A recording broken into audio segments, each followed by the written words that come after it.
You probably hear thought leaders, authors, influencers on LinkedIn and other places talk about leadership all the time. They talk about how important leadership skills are and how everyone should be a leader. And you might be thinking, hey, I don't want to be a leader. I just want to do great work. But here's the thing.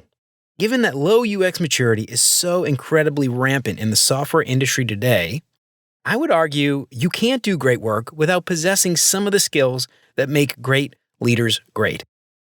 So stick around, and I'll give you some insights into why I think leadership skills are critical for your success as a UX professional.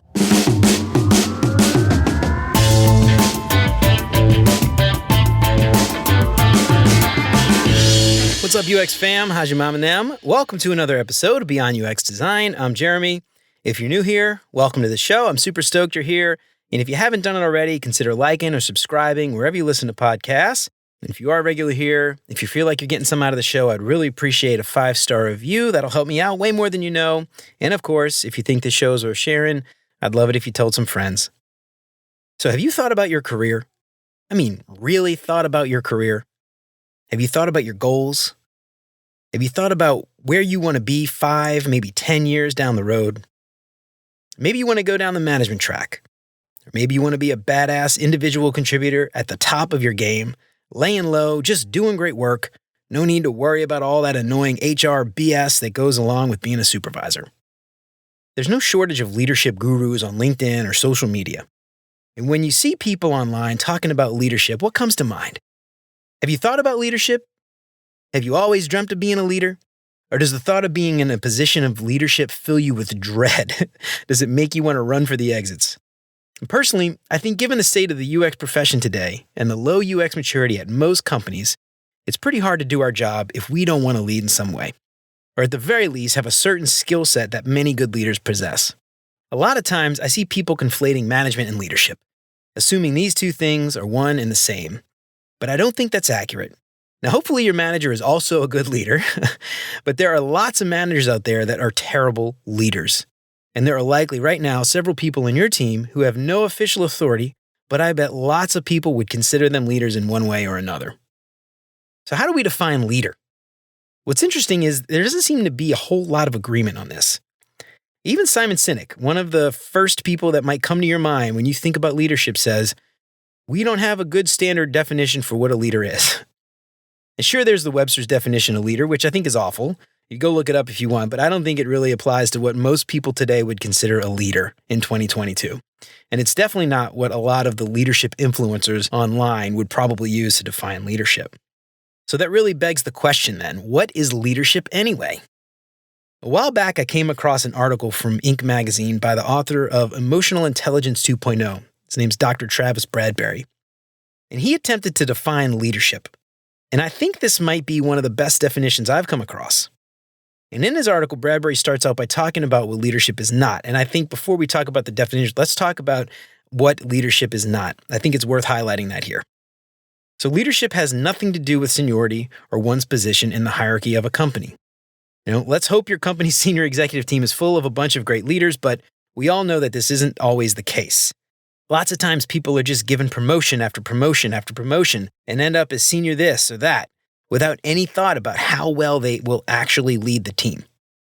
So don't mistake a company's senior leadership, quote unquote, for actual leaders. Leadership has nothing to do with titles.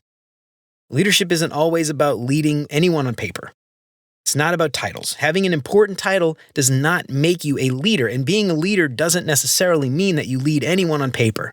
You can lead in your community, you can lead at work, you can lead on your team, wherever, without having any official mandate. Leadership has nothing to do with personal attributes. And as Bradberry says in his article, leadership isn't an adjective. It's not for just one specific type of personality trait. You don't have to be an extrovert or have a bunch of charisma to practice leadership. And charismatic extroverts don't automatically become great leaders. And lastly, leadership is not management. Management and leadership are not synonyms. Having 10 direct reports does not make you a leader. It makes you a supervisor. Managers have very specific jobs that they need to complete, like planning, measuring, monitoring, coordinating, hiring, firing, talent reviews, all these things. Managers should spend their time managing things, and leaders lead people in different ways. Leadership is not about managing people or things. So what is Bradbury's definition of leadership? So here's what he says. Leadership is a process of social influence that maximizes the efforts of others towards the achievement of a greater good. And while I think that's a pretty good definition, I found a response to Bradbury's article by a guy named Justin Bariso. And while his definition is similar, I think it's actually a better definition. It's a little nuanced, but it goes like this, and I quote, "Leadership is a process of social influence that works to increase the efforts of others in pursuit of a common goal." And the reason why I like this one better is that it highlights the forward progression without giving absolutes. So instead of maximizes the efforts, it's works to increase. And instead of towards the achievement of a greater good, it's in the pursuit of a common goal. And it's nuanced, but it's different. You might not actually move the needle to the right, and you might not actually finish what you set out to complete, but that doesn't mean you aren't leading a team that is trying to do it. It's the pursuit of the common goal that's important. It's the social influence that's important. It's inspiring a team to move in a certain direction that is what makes you a leader. And notice none of this is about managing, hiring, firing, planning, tracking, monitoring, or any of the things that managers might do. Managers can do all these things and not inspire anyone to do anything. Leaders do. So why is leadership for designers so critical to success? Well, I briefly touched on this a few minutes ago, but remember that UX maturity is pretty abysmal across the board. We could probably do an entire episode about UX maturity, but I think it's worth diving into what this means and why leadership is critical for the success of the UX profession right now. The Nielsen Norman Group has a survey that asks a series of 13 questions that help rank an organization on a scale from 1 to 6, and they call this their UX maturity scale. So it goes like this: absent, limited, emergent, structured, integrated, and at the very top, number 6 is user-driven. So absent is just like it sounds, non-existent. They might not even have a concept of what a UX team might do. All the way to user-driven, which is reproducible, habitual, and beloved. So basically, the UX team is seen as a trusted and proven partner. So they're taken seriously, basically. So there's a ton to unpack here, so take a look at the show notes for a link to Nielsen Norman Group's assessment. I think it's definitely worth reading through the results. And if you have time, you should take the survey to see where your team stands. It might be really eye-opening. So where does leadership play into this? The results. Out of the 5,371 UX professionals who responded, half said their organization was in a stage 3, emergent. It's right in the middle, functional and promising, yet inconsistent and inefficient. The thing that jumps out to me here is promising. There is promise. There's a group of people that are looking for someone to show them the way. They just aren't there yet. Half of the organizations of the people that responded are in a relatively good spot in that all they need is someone to lead them to the promised land of user-driven. They don't need managers. They don't need planners or monitors or someone to do hiring or firing. They need someone to use social influence to work to increase the efforts of others in the pursuit of a common goal, which is user-centered design. They might not be looking for managers or executives or someone to do capacity planning. They need really great UX professionals that can inspire their teams to want to work together to create better software. And looking at the rest of the results, 17% fell in the second stage, limited, and 28% fell into the fourth stage, structured.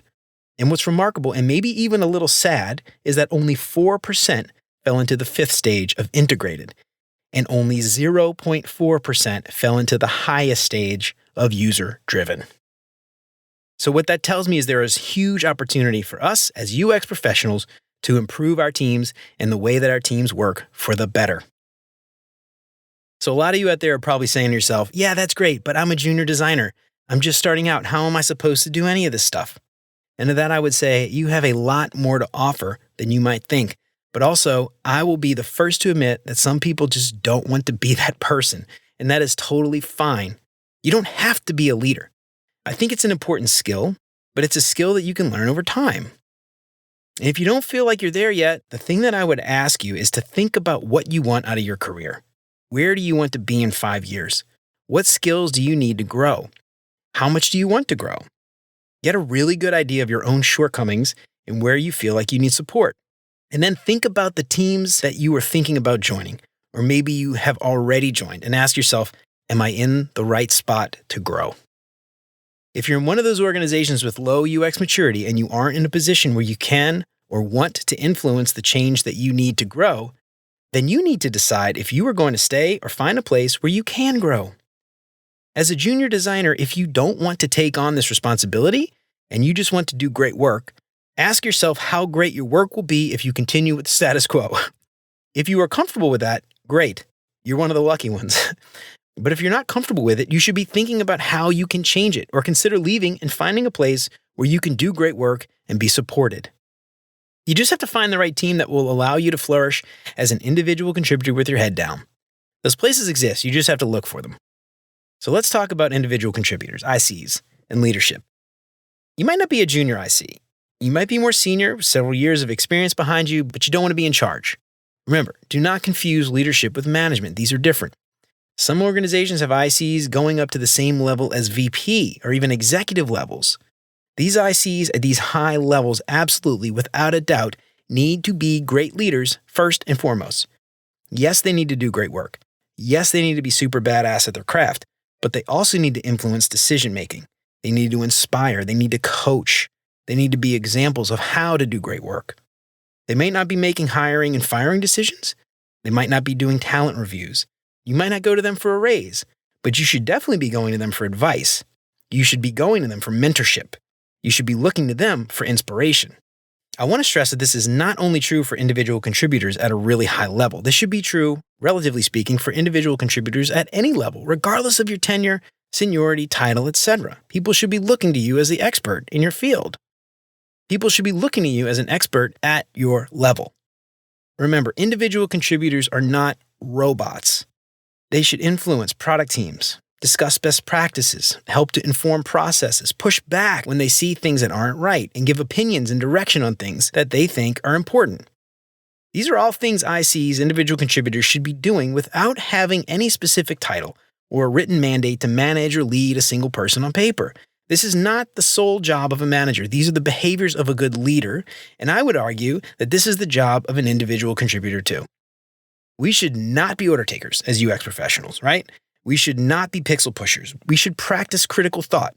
We should question everything. This is what makes great individual contributors great.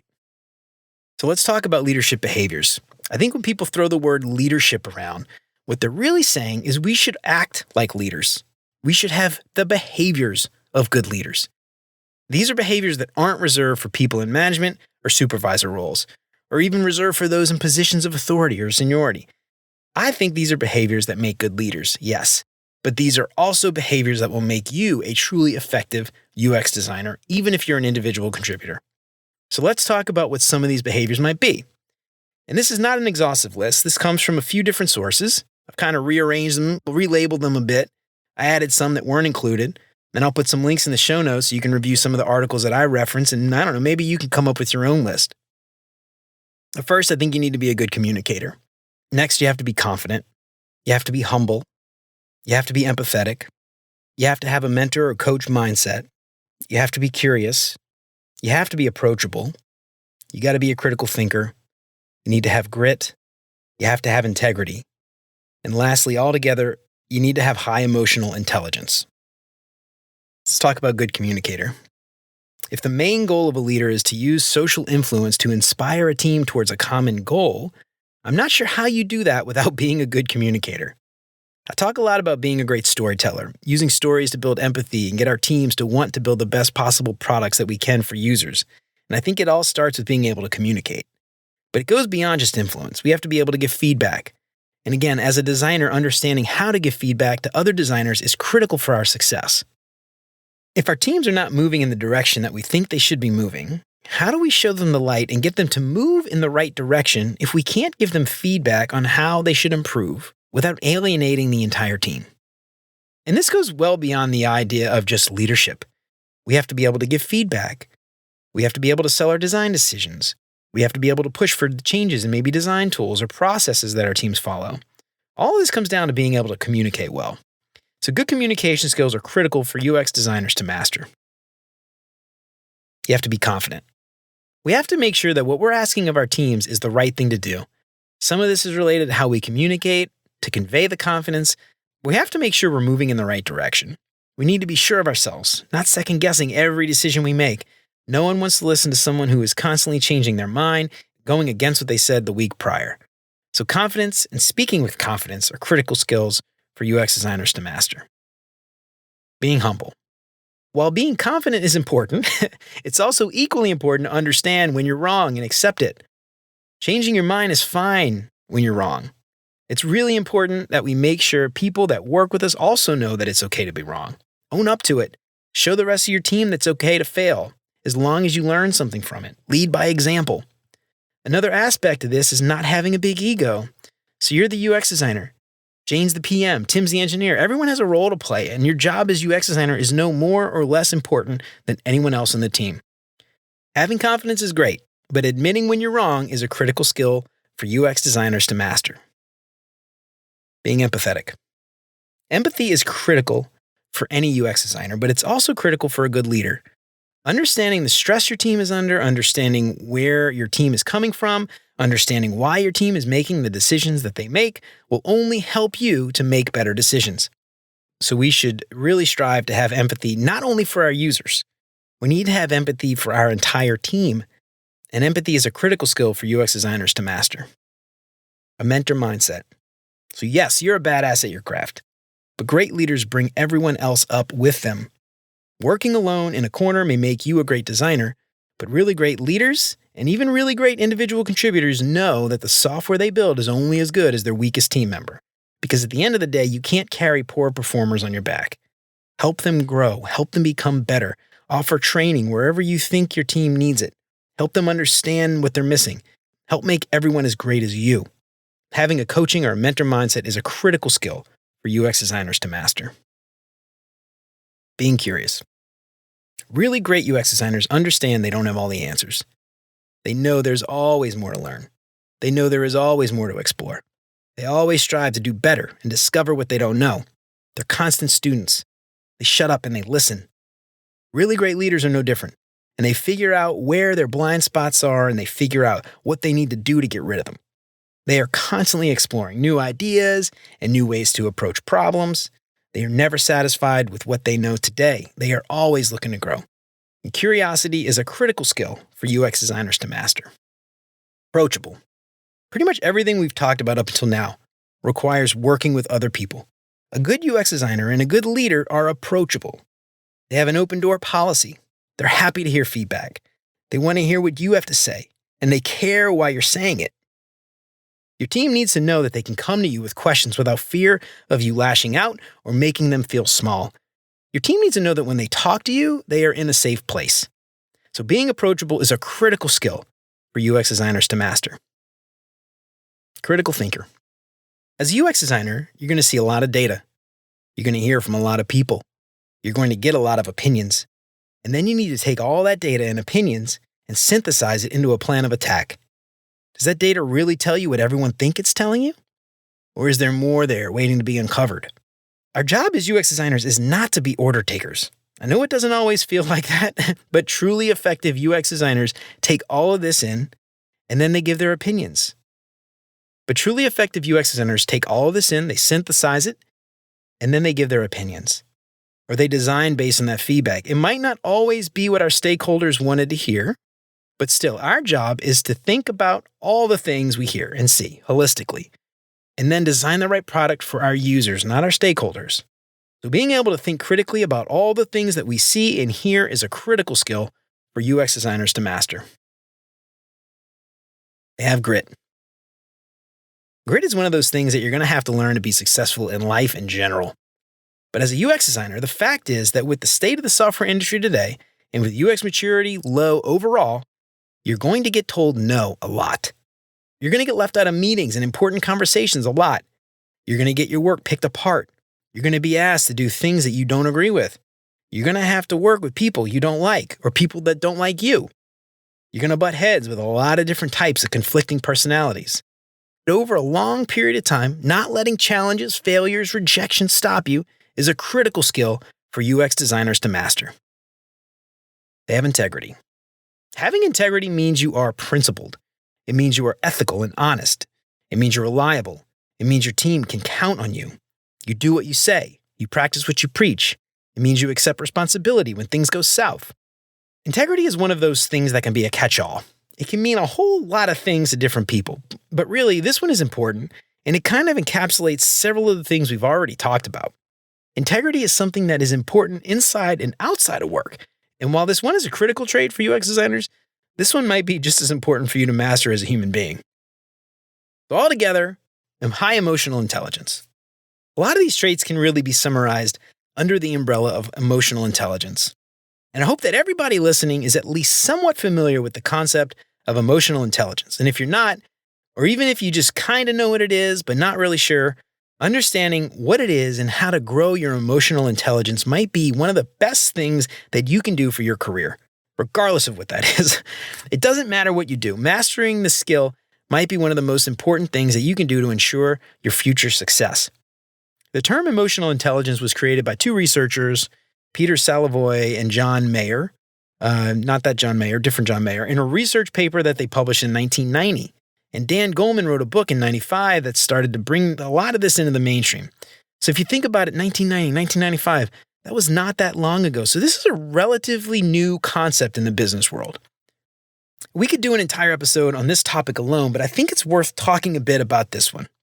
Dan Goleman identified 5 major traits that make up emotional intelligence: self-awareness, self-regulation, motivation, empathy, social skills. So self-awareness, you need to know your strengths and your weaknesses. What are you good at? Where do you need to improve? What can you really do? What do you need help with? Self-regulation. When you get bad news, how do you react? Do you blow up and yell and scream? Or can you control your emotions and respond in a calm and professional way? And motivation. What drives you? Are you motivated by more material things like money and power? Or are you motivated by more internal things? Have you found your why? Are you passionate about your work? Empathy. We've talked about empathy a lot already, but are you a good listener? How do you interpret body language and expressions? Are you able to read the room? Social skills. These skills help build trust and relationship among your team. These can be skills like active listening, verbal and nonverbal communication, maybe persuasiveness. These things help you connect with your team. And I've mentioned this in a previous episode, but Darren Hood has done a whole series on emotional intelligence and how it applies to the UX profession specifically. And if you haven't listened to it, I would highly recommend you give it a go. Mastering emotional intelligence is critical for any UX designer, but this is something any profession can benefit from. According to some research studies, people with high emotional intelligence make an average of $29,000 more each year than people with low emotional intelligence. And according to one study, every point increase in emotional intelligence adds $1,300 to an annual salary. So even if you're passionate about your work, there's nothing to shake a stick at. So I think it goes without saying, emotional intelligence is critical for UX designers to master. So knowing all these things are all well and good, but how do you actually put it into practice? You might be saying, yeah, but I'm not in a position of authority, or I'm so low in the totem pole, who's going to listen to me? And to that I'd say, maybe no one will listen to you at first. Remember that trait of grit that we talked about? This is exactly where it starts. So lead what you can lead. Think about where you are right now. What can you start leading today? Is there some low-level initiative you can start to own? Is there something you're passionate about? Maybe you want to start having your team care about?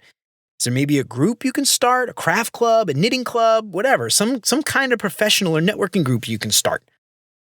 Start where you can start. Don't try to boil the ocean. Remember that highly emotional, intelligent people are more likely to be successful in most professional environments. So put these behaviors to practice.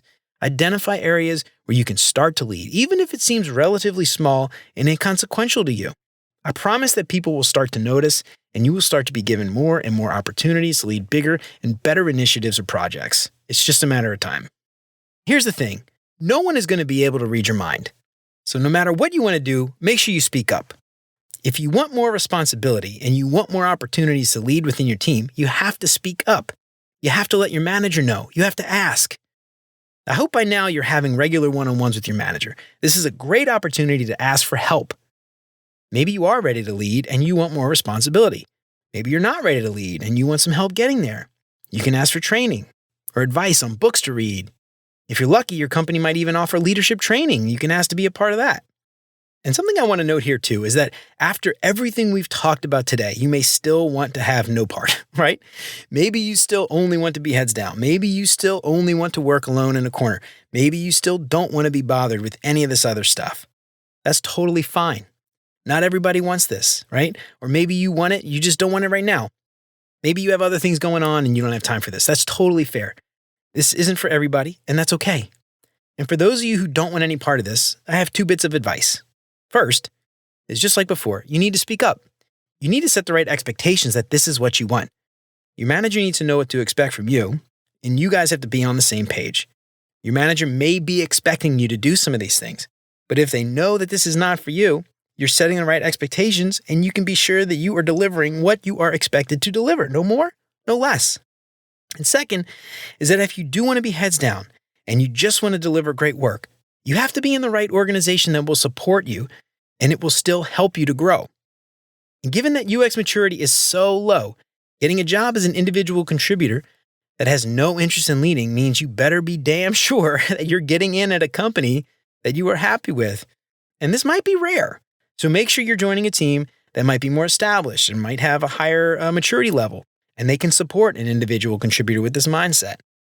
Personally, I think that this might be a challenge, which is why I think that these leadership behaviors are so important to master. But I also want to give the impression that it's impossible. You just have to do your homework before you find that job. Network, talk to people who work there, talk to people who used to work there, and get a sense for what that company is like, what that culture is like, before you actually accept the job. Just know what you want.